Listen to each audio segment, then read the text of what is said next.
Everyone thinks sci-fi in the 1940s was just monster flicks and recycled B-movies, right? Wrong. Hidden beneath the classics we all know are wild, ambitious experiments that push special effects, storytelling, and imagination to the limit. Some were forgotten, some were overshadowed, and some were just too strange for their time. But if you dig them up now, they feel like treasure, ready to uncover the ones history left in the attic. Let's begin. The Invisible Woman, 1940. Forget doom and gloom, our first stop is a sci-fi comedy. Yes, you heard that right. The Invisible Woman took Universal's famous invisible formula and flipped it on its head. Instead of a tragic mad scientist or a menacing villain, this film gave audiences Virginia Bruce as an ordinary woman who suddenly finds herself invisible. And instead of terror, what do we get? Screwball hijinks, bubbly charm, and a lighthearted twist on a franchise that usually leaned dark. Released in 1940, it came on the heels of The Invisible Man and its more sinister sequels. Universal realized audiences wanted something different, so they gambled on laughter over suspense. Bruce plays a fashion model tired of her boss's arrogance. When she volunteers to test an invisibility device, chaos follows. Imagine pratfalls, slapstick stunts, and even invisible revenge pranks. Watching the film today, you can feel the studio testing how far the concept could stretch. The special effects deserve applause too. Audiences at the time marveled at floating objects, moving dresses with no one inside, and the clever use of wires and trick photography. While not as groundbreaking as the original Invisible Man effects, the movie embraced spectacle in service of comedy. And it worked. The charm lies in seeing a woman finally at the center of a sci-fi plot, using invisibility not to dominate or destroy, but to have fun and turn the tables. Critics were split. Some loved the refreshing humor, others felt it cheapened the franchise. But that's exactly why it's so underrated. It broke the mold in an era when sequels usually played it safe. Today, The Invisible Woman feels like a hidden time capsule, showing us that even in 1940, sci-fi could be playful, empowering, and mischievous. So, if you thought invisibility was only for villains in lab coats, this little gem will surprise you. Dr. Cyclops, 1940. Now, we shift gears, straight into the bizarre world of Dr. Cyclops, a technicolor marvel that feels like it time-traveled into the wrong decade. Directed by Ernest B. Schoedsack, the same man behind King Kong, this was Hollywood's first full-color sci-fi film. And what a spectacle it was. Imagine towering sets, glowing jungle backdrops, and one of the strangest mad scientists ever put on screen. The story follows a group of researchers traveling deep into the Amazon to visit Dr. Thorkel, a reclusive genius with a dangerous obsession. When they arrive, they discover his shocking experiment, shrinking people down to doll-sized figures with a radioactive device. What follows is part survival thriller, part nightmare fairy tale, as the tiny heroes try to outwit their gigantic host. Here's the kicker. The effects still hold up surprisingly well. Using oversized props and carefully layered photography, Schoedsack made audiences believe humans were running across tabletops, climbing giant books, and dodging oversized cats. In 1940, this was jaw-dropping. Remember, this was long before CGI. Every illusion had to be crafted by hand, frame by frame. For that reason alone, Doctor, Cyclops is worth rediscovering. But it's not just a technical showpiece. The film oozes pulp adventure, mixing science gone wrong with exotic locations and moral warnings. Dr. Thorkel himself is a standout, half genius, half lunatic, blinded by obsession and symbolized by his eerie magnifying glasses that make his eyes look huge. It's the kind of imagery that sticks with you, equal parts goofy and chilling. Why is it underrated? Because it's been overshadowed by later color extravaganzas and written off as camp. Yet, in hindsight, it's groundbreaking. It dared to combine cutting-edge visuals with larger-than-life storytelling when most studios were still afraid to gamble on sci-fi. Watching Dr. Cyclops today feels like flipping open a forgotten pulp magazine and finding the illustrations have leapt off the page. It's bold, strange, and wildly imaginative, a reminder that 1940s sci-fi wasn't just black and white shadows, but vivid experiments with color and spectacle. If you want to see the decade's most daring special effects showcase, this is it. Fly By Night 1942.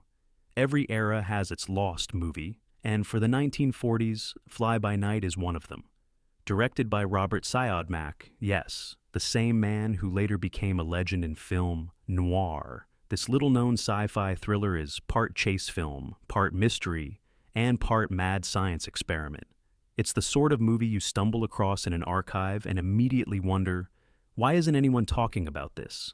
The story kicks off with a young doctor who accidentally gets tangled in a web of espionage and strange experiments.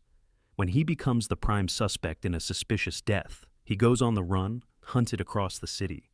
Along the way, he stumbles into an underground world of secret labs, strange devices, and eccentric scientists. It's equal parts suspense and science fiction, with paranoia hanging over every scene.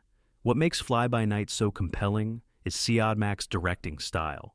Even in this early work, you can see the fingerprints of the noir master he would later become. The shadows are deep, the camera angles sharp, and the pacing quick. He manages to turn ordinary locations into eerie landscapes, with trains, hospitals, and laboratories feeling like traps closing in on the hero. And let's talk about its sci-fi edge. While it doesn't have giant monsters or space voyages, it thrives on atmosphere and ideas. The experiments at the center of the story touch on themes of knowledge gone too far, ideas that would dominate later Cold War science fiction. It's the kind of what-if premise that makes you lean in, even without explosions or flashy effects. So, why is Fly By Night forgotten? Because it never got the spotlight. Released during wartime, it slipped between the cracks of bigger, flashier productions. But if you revisit it now, you'll see the seeds of noir and sci-fi colliding in a way that feels surprisingly modern. It's a lean, tight thriller that punches above its weight. For anyone who loves discovering underseen gems, Fly By Night is a true diamond in the dust. The Devil Commands, 1941. Now, here's one with a title that practically dares you to watch it. The Devil Commands, directed by Edward Dmytryk, is a strange and eerie slice of early science fiction with a heavy dose of gothic atmosphere. And no, it's not about demons, it's about a scientist so obsessed with communicating with the dead that he invents a machine to do it. Creepy? Yes. But also fascinating. Boris Karloff, already famous for his iconic monster roles, stars as Dr. Julian Blair, a brilliant but grieving man who refuses to accept his wife's passing. Instead of letting go, he throws himself into dangerous experiments with brainwaves and strange electrical devices. His goal? To open a line of communication between the living and the dead. Naturally, things spiral out of control. Visually, the movie is dripping with atmosphere. Picture dimly lit laboratories filled with whirring machines, flashing lights, and odd contraptions that look like they came straight out of a pulp magazine illustration. The sound design adds to the unease, with buzzing currents and mechanical hums making the lab feel alive. It's pure 1940s sci-fi spectacle, built with wires, sparks, and imagination. But beyond the gadgets, the film dives into timeless themes: grief, obsession, and the dangers of pushing science past its limits. Karloff gives the role real depth, showing a man blinded by desperation, slowly alienating everyone around him. The mix of emotional weight and eerie visuals makes The Devil Commands stand out as more than just another forgotten thriller. So, why isn't it more famous? Simple. It got buried.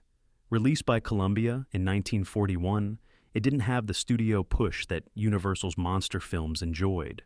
Over time, it faded into the background of Karloff's massive filmography.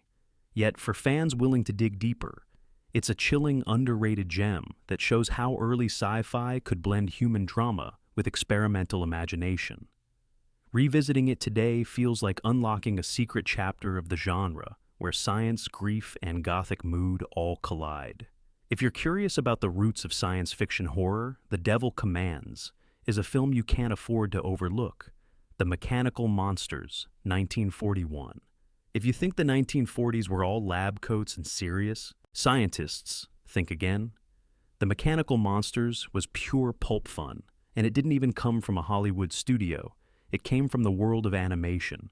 This Superman cartoon short, produced by Fleischer Studios, gave us one of the earliest cinematic showdowns between a superhero and a fleet of rampaging robots. And let me tell you, for an 8-minute cartoon, it packs more imagination than some feature films of the era. The setup is simple but thrilling. A mad inventor unleashes giant mechanical robots to rob banks and wreak havoc. Superman swoops in to save the day, but not before Lois Lane, ever the fearless reporter, gets herself captured while investigating. What follows is classic superhero action, with Superman battling towering machines, dodging blasts of fire, and rescuing Lois in the nick of time. Why does it matter? Because the Mechanical Monsters was ahead of its time in more ways than one. First, it introduced the concept of Superman using a phone booth to change into his costume, an image that would become iconic for decades. Second, it set the stage for sci-fi visuals that later influenced everything from pulp serials to modern blockbusters. Those robots, with their boxy frames and laser arms, look like ancestors of everything from the Iron Giant to the Incredibles. The animation itself is gorgeous too. Fleischer Studios used their famous rotoscoping technique, tracing live-action footage to create fluid, lifelike movement. Combine that with the Art Deco design and moody color palette, and you've got a short film that feels stylish even today. It may not be a feature-length movie, but calling it underrated is no exaggeration. Most casual viewers have never seen it, even though its DNA runs through the superhero genre. If you're digging into 1940s sci-fi, this is a must-watch. It's short, it's bold, and it's a reminder that sometimes the most powerful ideas come in small packages. The Invisible Man's Revenge, 1944. The Invisible series didn't stop with comedy. In 1944, Universal released The Invisible Man's Revenge, bringing the franchise back to its darker roots, though with a fresh twist. While not as beloved as the original 1933 masterpiece, this entry stands as one of the most underrated sci-fi thrillers of the decade. It's moody, inventive, and delivers more than most give it credit for. This time around, the story follows Robert Griffin, an escaped convict who stumbles upon a scientist capable of making him invisible. Unlike earlier invisibility tales centered on accidental experiments or tragic heroes, Griffin is selfish from the start. His newfound powers don't lead to scientific wonder. They fuel a desperate quest for wealth and control. It's a character study as much as it is a thriller, showing what happens when invisibility falls into the hands of someone already unstable. The special effects are the real star, once again pushing boundaries of what was possible in the 1940s. Chairs float, doors slam, and footsteps appear out of thin air. In one clever sequence, Griffin sheds his bandages to vanish before the audience's eyes. Even today, the seamlessness of these tricks is impressive.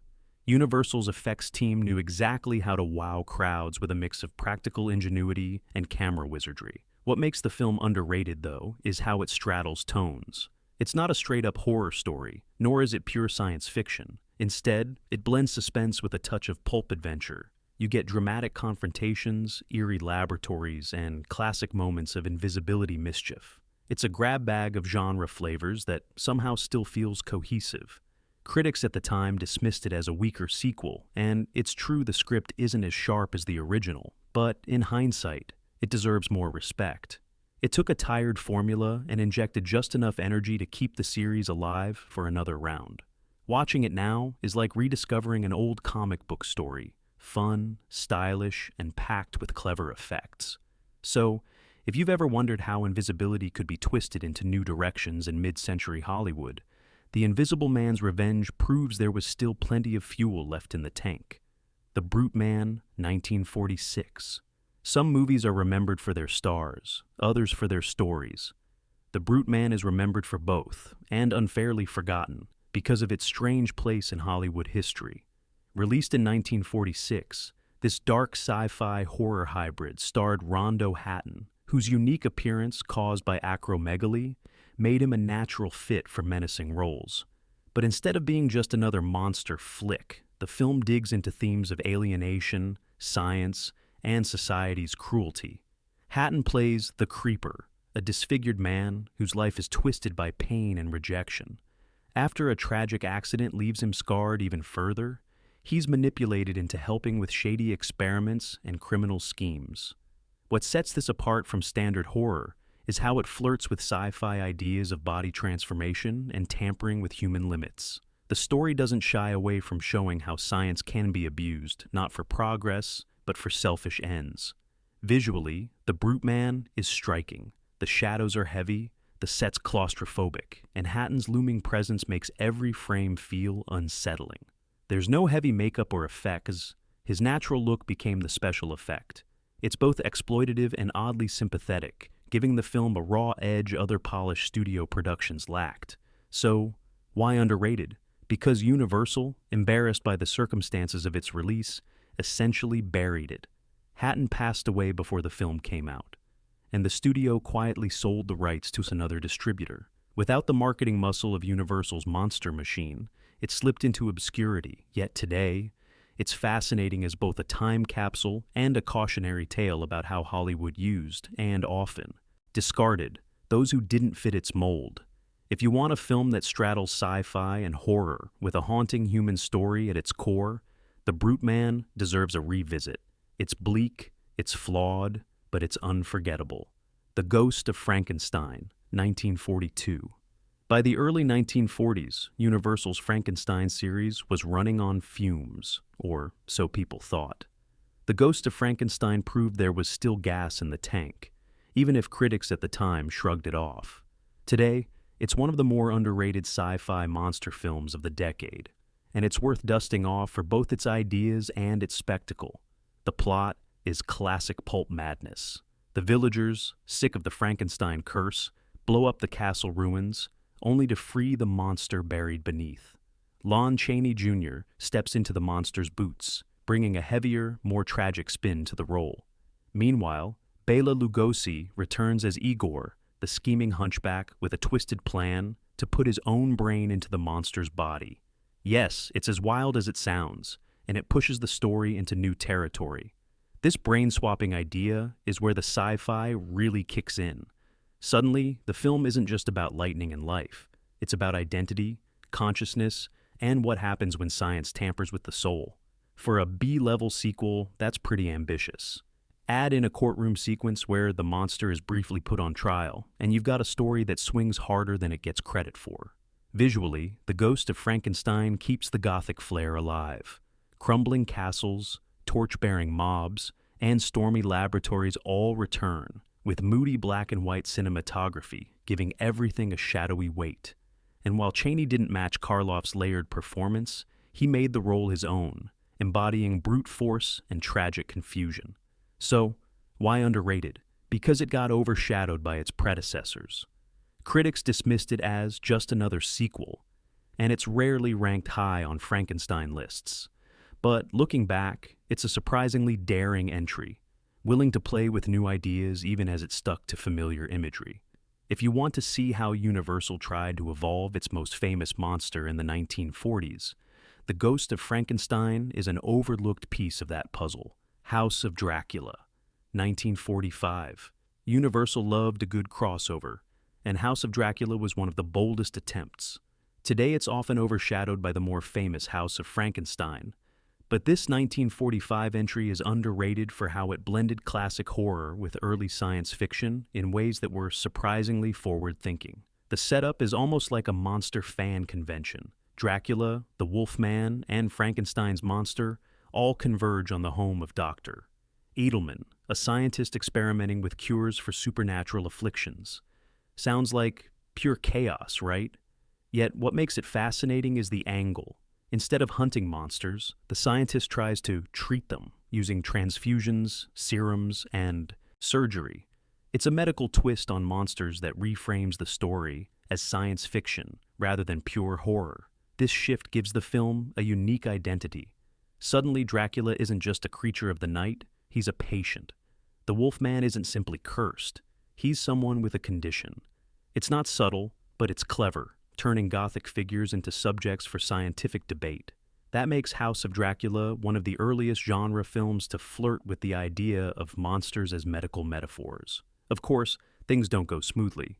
Dracula reverts to his old tricks, the Wolfman rages, and Frankenstein's monster stumbles back into destruction. The climax piles on the action, with laboratories collapsing and villagers storming in.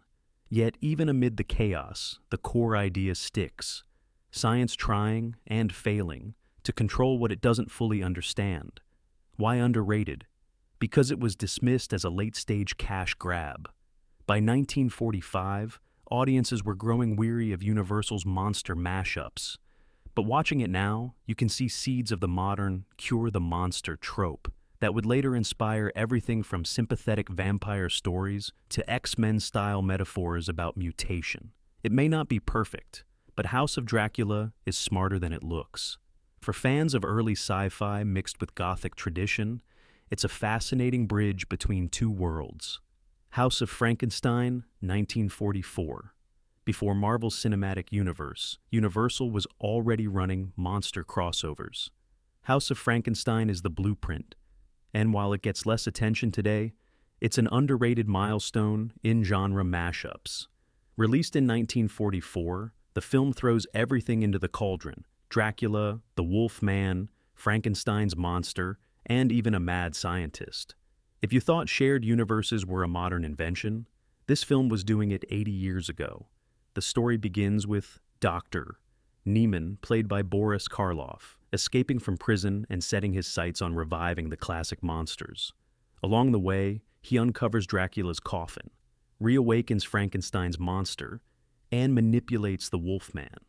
The film is less about one coherent story and more about weaving these iconic figures into a chaotic, interconnected spectacle. What makes it sci-fi as well as horror is the use of experiments and laboratories. Niemann doesn't just want to control monsters, he wants to transplant brains, tinker with bodies, and reshape nature itself. The imagery is full of bubbling beakers, sparking machines, and moody castles that feel like they belong to both Gothic tradition and pulp science fiction. Critics at the time weren't kind. They dismissed it as a monster overload. And in fairness, the plot is thinner than the earlier Frankenstein classics. But here's the thing. As pure entertainment, it delivers. You get multiple monster storylines colliding in one movie, complete with betrayals, transformations, and a fiery finale. Today, House of Frankenstein feels like a rough draft for the crossover blockbusters we take for granted. It may not have had the polish of its predecessors, but it dared to combine worlds and create a spectacle audiences hadn't seen before. In that sense, it's not just underrated, it's groundbreaking. Man-Made Monster, 1941. If you want to see how early Hollywood tackled the man versus electricity idea, look no further than Man-Made Monster. Released in 1941, this Universal gem stars Lon Chaney Jr. as Dan McCormick, a carnival performer who miraculously survives a bus crash involving a high-voltage accident. From that moment on, he becomes the subject of an ambitious scientist's experiments and transforms into something far more dangerous. The central idea is simple but compelling. What happens when electricity reshapes the human body? Dr. Rigas, the scientist behind the experiments, pushes Dan further and further until his body glows with raw energy. The visual effects, while modest by today's standards, were impressive in their time. Watching Chaney's outline shimmer and spark was enough to make 1940s audiences lean forward in shock. The tragedy of the film is that Dan starts as a likable, humble man. He's no villain at heart, but the experiments warp both his body and his will. This makes Man-Made Monster one of the earliest examples of a reluctant monster, a trope that would later dominate sci-fi and superhero stories alike. The idea that science can twist ordinary people into something unrecognizable feels surprisingly modern. So, why underrated? Because it came just before The Wolfman made Chaney a star. Overshadowed by that bigger success, Man-Made Monster slipped into the shadows of Universal's catalog. Yet it remains an effective, eerie little film that bridges the gap between horror thrills and science fiction imagination. If you're tracing the lineage of electrically charged characters in pop culture, from superheroes to energy-wielding villains, this is one of the early stepping stones. It's pulpy, it's moody, and it proves that even in the 1940s, Hollywood was already experimenting with the idea of humans turned superhuman by science. Black Friday, 1940. Let's end with one of the strangest hybrids of the decade, Black Friday. This 1940 release stars two horror icons, Boris Karloff and Bela Lugosi. But instead of capes and castles, we get a story built around science and identity. And for that reason, it's a deeply underrated sci-fi oddity. The plot centers on a brilliant professor who suffers a near-fatal accident. In a desperate bid to save him, another doctor performs an experimental brain operation, transplanting part of a gangster's brain into the scholar's head. The result? A man caught between two personalities, half-learned academic, half-ruthless figure. The tension comes from watching him wrestle with both sides, while Karloff and Lugosi circle the story with their trademark intensity. What makes this film sci-fi isn't just the medical experiment, but the way it questions identity. Who are we really? Our bodies, our brains, or something else entirely? In the 1940s, those were bold questions for a mainstream film to raise. Add in some moody lab scenes, humming machines, and surgical drama, and you've got a film that mixes pulp thrills with genuine existential bite. The performances help elevate it. Karloff plays the doctor whose ambition drives the experiment, while Lugosi, though given less to do, adds his usual gravitas. The real star, however, is Stanley Ridges as the professor-turned-gangster, switching between two completely different personas with impressive range. Why underrated? Because it's often dismissed as just another Karloff-Lugosi pairing. Fans expecting gothic horror were puzzled by its mix of gangland grit and sci-fi surgery. Over time, it got pushed aside in favor of more straightforward monster films. But in hindsight, Black Friday was quietly daring, blending crime drama, medical science, and moral questions long before such hybrids became popular. Revisiting it now, you see just how experimental the 1940s could be. It's messy, yes, but it's also imaginative, and that's what makes it worth rediscovering. So there you have it, 12 forgotten gems from the 1940s that prove sci-fi wasn't just rocket ships and ray guns. These films dared to mix genres, test new effects, and ask strange questions long before the golden age of science fiction officially began. Which one surprised you the most? Drop your favorite in the comments, hit that subscribe button, and share this with someone who loves cinematic deep cuts. The past still has plenty of surprises waiting.